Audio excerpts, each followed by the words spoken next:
What if I told you that this Hankook costs 33% less than the Continental, but delivers exactly the same tested mileage? Sounds like an easy win for Hankook, right? Well, not so fast. Because when the road gets wet, the Continental PremiumContact 7 absolutely reminds you why it's considered one of the best premium touring tires in the market. So today, we're answering the one simple question. Is the Continental actually worth paying 33% more off? Let's look at the numbers. We are pitting the Continental PremiumContact 7 against the Hankook Ventus Prime 4. The test results comes from the 2026 ADAC Summer Tire Test. And straight away, wet braking is where Continental earned its money. From the same speed, the PremiumContact 7 stops in 30.1 meters. The Hankook, 34.5 meters. That is a massive 4.4 meter longer. In percentage terms, the Ventus Prime 4 is 13% behind.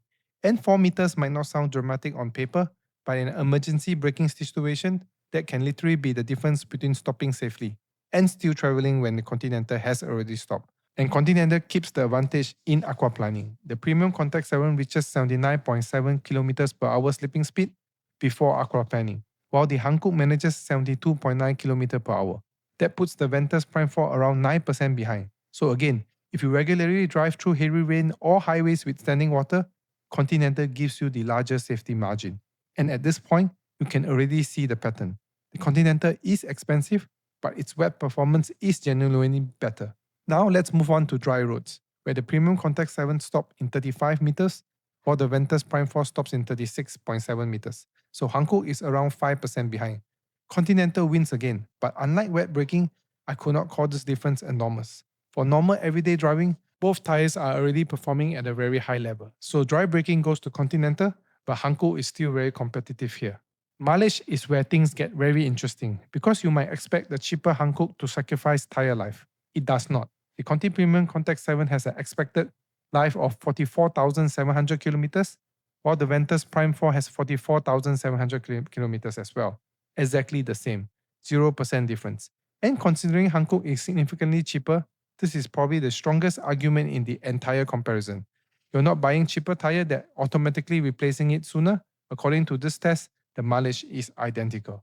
Continental does claw back another advantage when we look at abrasion. The PremiumContact 7 has 69 milligrams per kilometer per ton, while Hankook has 75. That puts Hankook around 8% behind. So although both tires achieve the same tested mileage, the Continental loses less rubber material along the way. Another technical win for Continental. What about fuel efficiency? This one is easy. Continental has a 5.4 liters per 100 kilometer rating, while Hankook also had 5.4 liters per 100 kilometers. Again, exactly the same. And now we get to the number that changes this entire comparison. For the 225/50 R17, the Continental PremiumContact 7 costs around 133 euros per tire. The Hankook Ventus Prime 4, 100 euros. That means the Hankook is roughly 33% cheaper. For 4 tires, that's around 132 euros safe. And remember what you are giving up. You're giving up 13% in wet braking, 9% in aquaplaning, and 5% in dry braking. But you get the same mileage and the same fuel consumption. Now, the decision becomes much more interesting. From my perspective as a tire engineer, the Continental PremiumContact 7 is clearly the better performing tire, especially in the wet. The 13% wet braking advantage is significant, and combined with better aquaplaning performance, better dry braking, and lower abrasion, Continental gives you the stronger overall safety package. If maximum performance is my priority, I'm buying the Continental.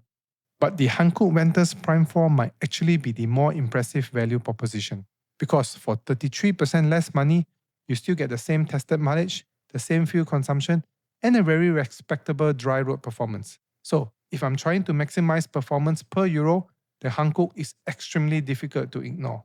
Thanks for watching, and don't forget to subscribe.